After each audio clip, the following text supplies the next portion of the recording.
Bom dia.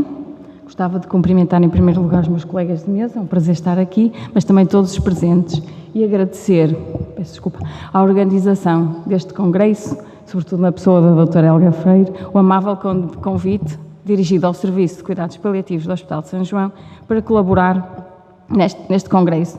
É de facto de dar os parabéns ao Núcleo de Cuidados Paliativos da Sociedade Portuguesa, da Sociedade Portuguesa de Medicina Interna, isto faz um bocadinho de...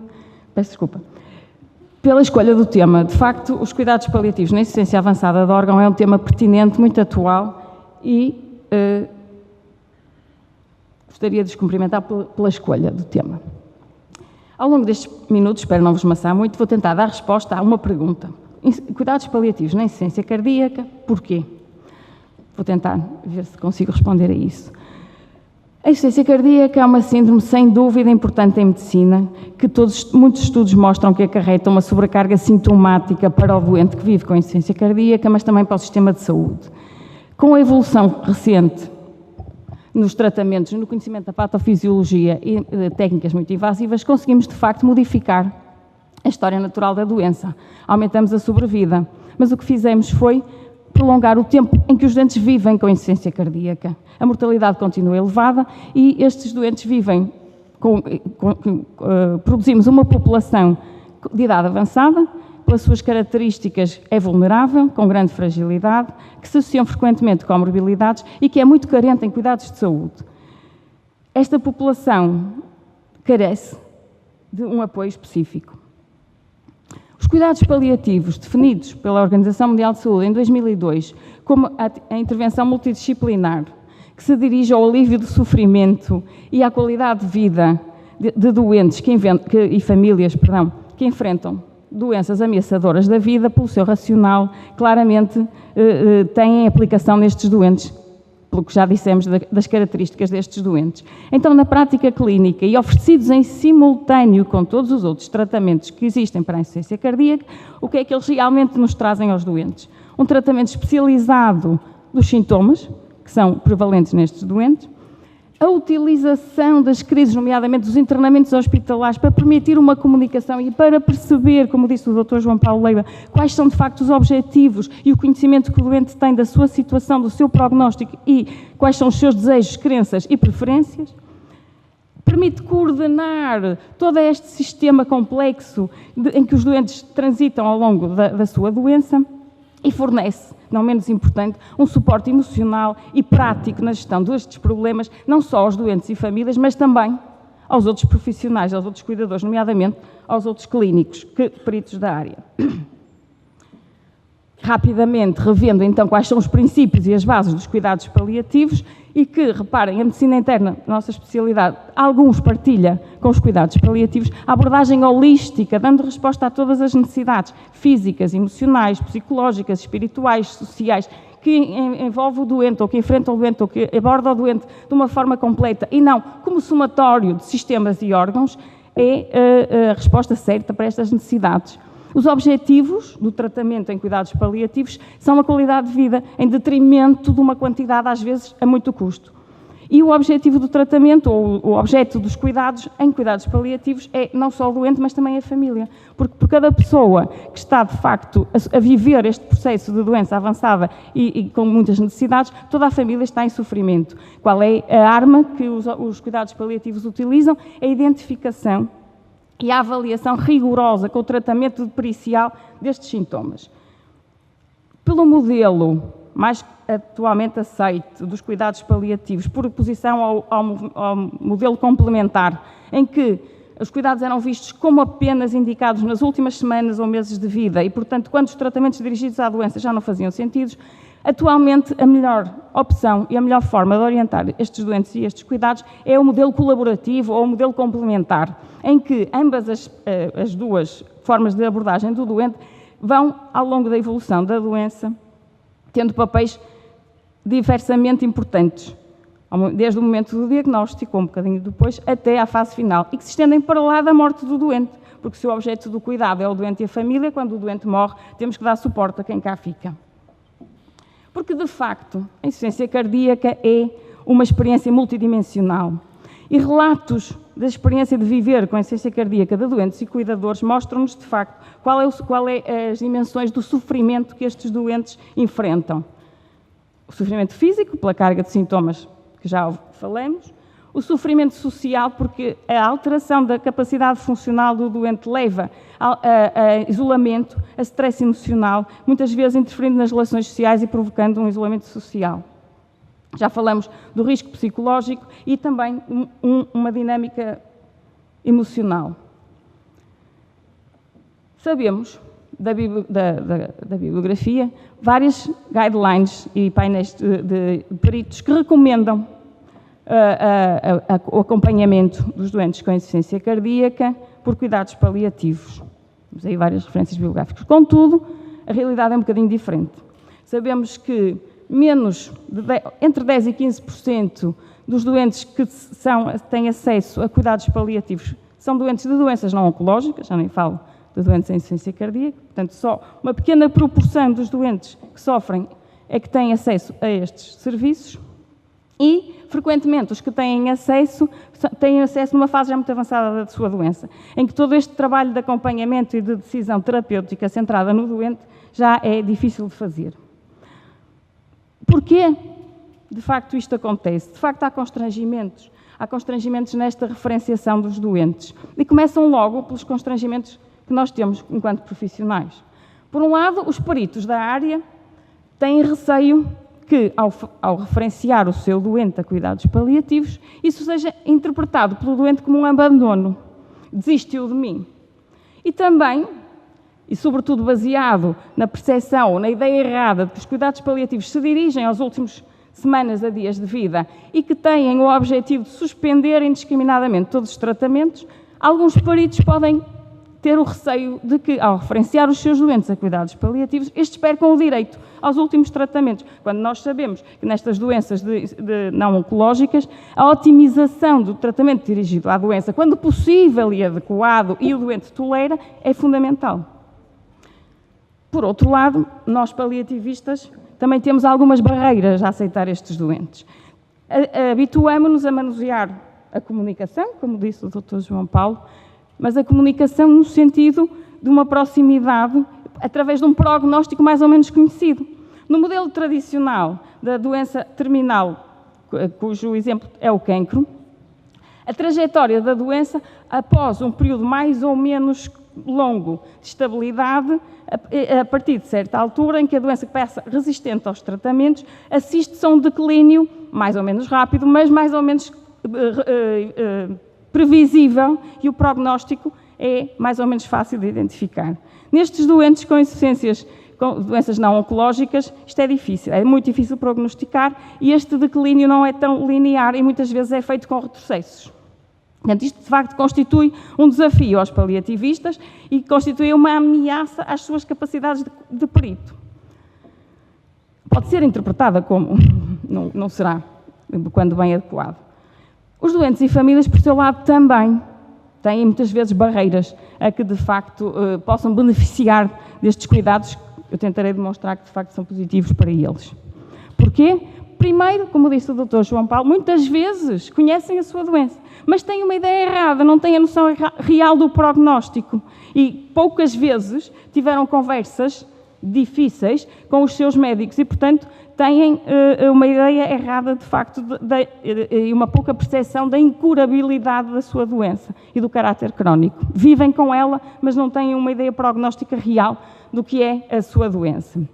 E também, apesar de terem muitos sintomas e sofrerem muito com isso, têm receio de que, se pedirem ao seu médico que os referencie a cuidados paliativos, percam o acesso, fiquem encostados e deixem de poder ter acesso às últimas práticas mais recentes na sua doença. E, obviamente, constrangimentos estruturais. Sabemos que os recursos não são ilimitados e os próprios estudos nos mostram que, atualmente, a cobertura em cuidados paliativos é escassa para os doentes já classicamente conhecidos como tal. Aumentando as necessidades, provavelmente vamos criar um problema a nós próprios. Mas a verdade, e baseados neste autor Goldstein, ele diz-nos que e identifica como principais benefícios para os doentes em insuficiência cardíaca da ajuda dos cuidados paliativos estes 4. Primeiro, melhorar a qualidade dos cuidados, é fundamental melhorar o atendimento a estes doentes. Depois, manter o respeito pelas preferências e valores dos doentes e famílias, dar uma resposta à complexidade desta trajetória e, finalmente, também imperativo financeiro. Como é que podemos, então, melhorar a qualidade dos cuidados? Já vimos que estes doentes enfrentam múltiplos sintomas, sendo o tratamento impecável dos sintomas e a avaliação um dos objetos dos cuidados paliativos. A resposta a estas necessidades dos doentes será dada pelos cuidados paliativos. Então, quais são os sintomas que estes doentes enfrentam? Diretamente, ou facilmente entendemos, os sintomas decorrentes de hipervolémia. Peço desculpa, cliquei sem querer. Os sintomas decorrentes da hipervolémia, com congestão a montante, nomeadamente distensão abdominal, com ascite e hepatomegália, que dá dor e dá alterações gastrointestinais, muitas vezes também interferindo com a obstipação e capacidade de absorção alimentar. Mas também os sintomas congestivos, com edemas dos membros inferiores, que limitam ainda mais a atividade do doente. A estes sintomas temos que dar resposta. Agravam ainda mais o isolamento e a diminuição funcional. Depois a dispneia. Facilmente interpretamos no contexto de uma sobrecarga a nível pulmonar, mas que não está diretamente relacionada só com a hipervolémia, porque os estudos não mostram uma correlação direta entre pressão de encravamento na artéria pulmonar e o aparecimento de dispneia, mas também está associada a alguma alteração do músculo, que não é só músculo cardíaco, mas também musculoesquelética. Sabemos que a insuficiência cardíaca é uma doença sistémica caracterizada por alterações hormonais, e essas alterações do sistema renina-angiotensina, aldosterona e do sistema simpático, com produção de citoquinas pró-inflamatórias, levam ao estado catabólico. E esse estado catabólico leva à diminuição, à atrofia muscular, que agrava os sintomas constitucionais, fadiga, anorexia e caquexia, mas também os músculos respiratórios e, portanto, contribuindo também para o estabelecimento da dispneia nestes doentes. Muitos destes doentes têm o síndrome constitucional e não é adequadamente avaliado nem identificado pelos profissionais habituais que seguem estes doentes. Depois há estudos que mostram que a dor e os sintomas psicológicos nestes doentes não oncológicos, nomeadamente nos doentes de insuficiência cardíaca, têm uma prevalência e uma intensidade tão grande quanto a dos doentes oncológicos e ao longo de muito mais tempo. Portanto, o sofrimento destes doentes é de facto importante e é necessário dar resposta a isto.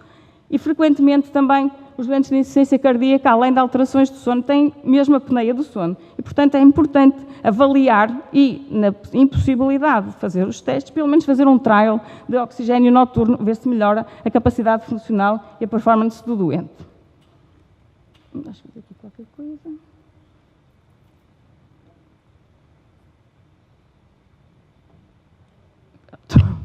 Muito bem. O segundo ponto em que os cuidados paliativos podem ajudar os doentes com insuficiência cardíaca será respeitar as preferências e as vontades dos doentes.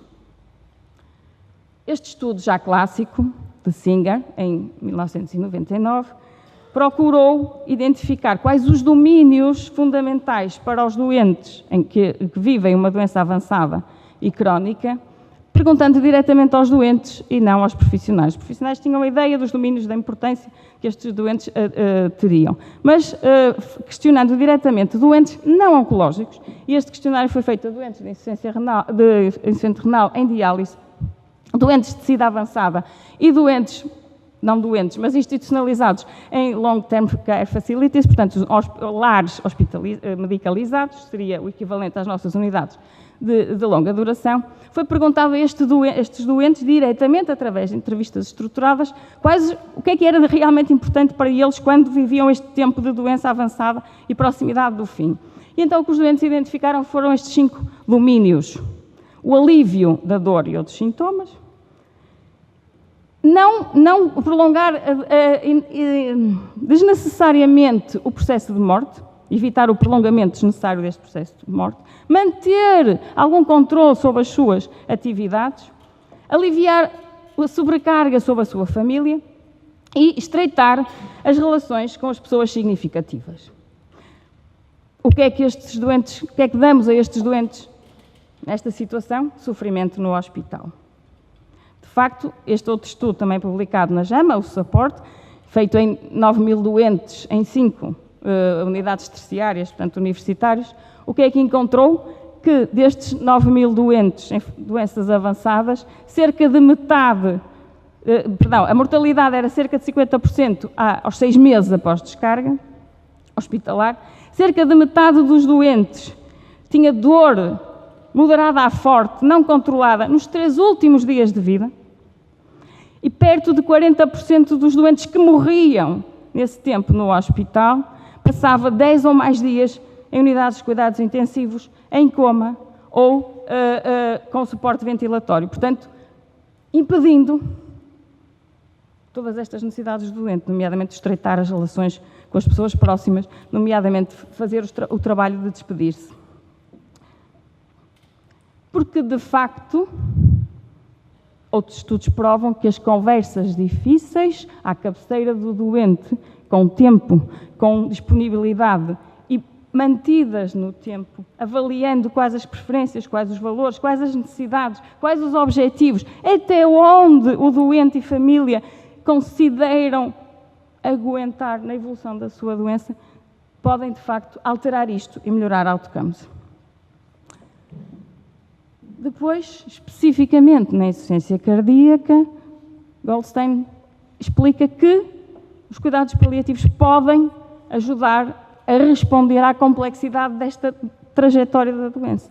Por oposição à trajetória clássica, não dá, está em cima à direita, da doença terminal, nomeadamente do cancro, em que, após um período mais ou menos de estabilidade, segue um período de declínio mais ou menos irreversível, conhecido e com fácil prognóstico, de facto, a insuficiência cardíaca não se comporta assim. Muitas vezes, ao momento do diagnóstico, o doente já está assintomático e já acarreta alterações da sua dinâmica de vida há bastante tempo. Quando se faz o diagnóstico, com a instituição de medidas terapêuticas adequadas, com a educação de medidas restritivas e dietéticas, o doente, de facto, melhora. E a capacidade funcional sobe. O doente acaba por... E podemos manter um período de platô mais ou menos estável, mais ou menos prolongado, com agudizações, em que, de facto, a sua capacidade funcional declina. E numa dessas agudizações pode falecer. Porque os doentes com insuficiência cardíaca enfrentam este risco de morte súbita. E é esta dificuldade na gestão que é completamente diferente da anterior, que é um desafio aos profissionais. E depois, reparem, mesmo numa fase já muito avançada da doença, em que parece que há um declínio e que nos estamos a aproximar da tal fase final, intervenções como o transplante ou as intervenções de LVDs, de assistência ventricular, podem voltar ao início. Podem fazer com que o doente volte outra vez a recuperar um tempo de estabilidade e entrar num platô. E aí continua a ter necessidades de suporte, porque enfrenta o viver com uma doença crónica. Portanto, esta dualidade e esta dificuldade no prognóstico e na evolução da doença, que é de facto um desafio aos profissionais peritos da área, a quem muitas vezes isto é menos sensível, e aos paliativistas.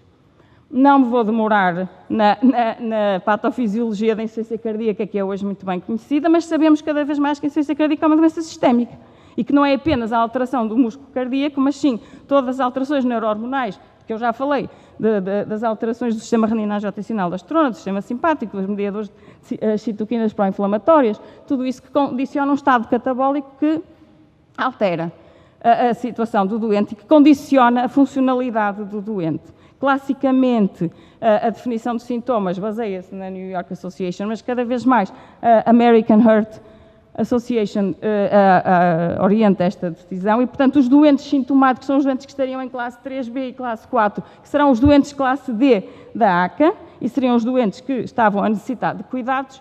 Também não vou falar da míriade de tratamentos cada vez mais desenvolvidos e cada vez mais importantes e que são fundamentais para o doente, mas sim, e portanto, ao longo da evolução da doença, ao longo dos vários estadios da doença, quais as terapêuticas mais indicadas, e ver que, de facto, nas guidelines, os cuidados de suporte aparecem numa fase avançada sintomática como alternativa ou como opção a considerar a outras terapêuticas mais invasivas.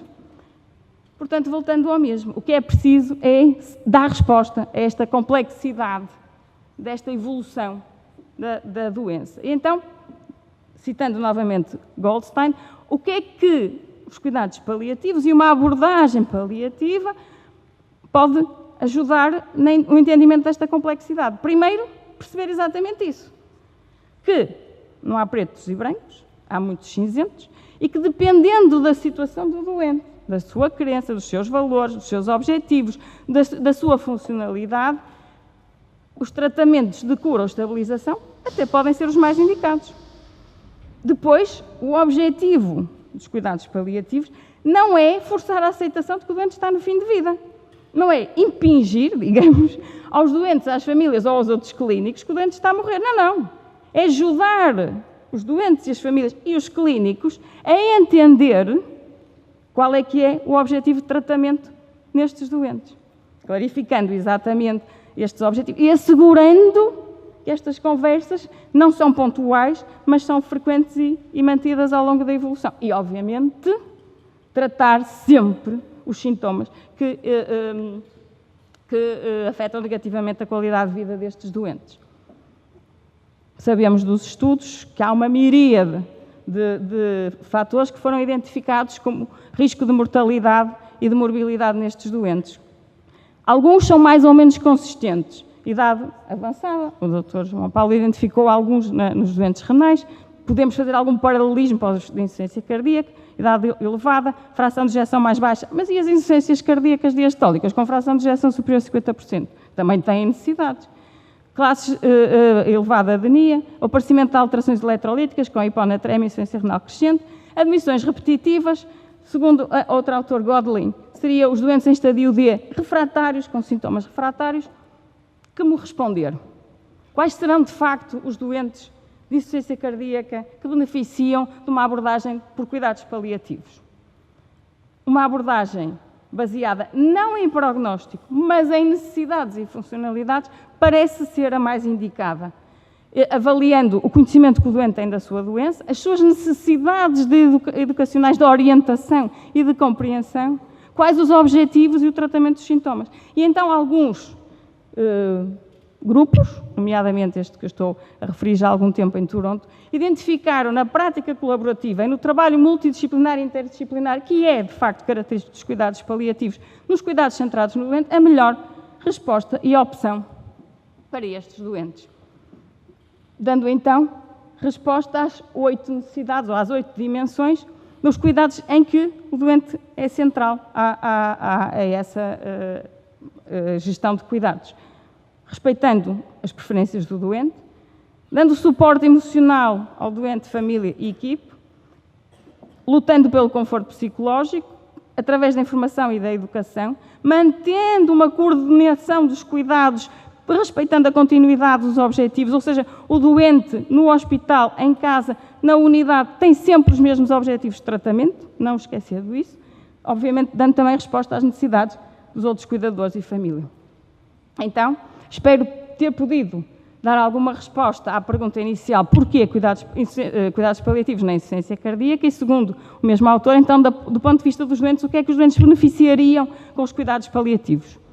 Primeiro, o alívio de sintomas incapacitantes, apoio nas decisões neste sistema complexo em que o doente transita, compreensão do plano que lhe está traçado, ajuda no controle e na coordenação destes tratamentos e permite, em simultâneo, acesso à paliação do sofrimento sem prescindir dos tratamentos dirigidos à doença, com apoio emocional e prático aos cuidadores em risco de exaustão. Gostava só que me permitissem mostrar 4 ou 5 slides sobre, de facto, o serviço de cuidados paliativos do Hospital de São João. Uma vez que o convite foi para o serviço, gostava de falar um bocadinho da experiência do acompanhamento destes doentes que nós temos, que é pequena.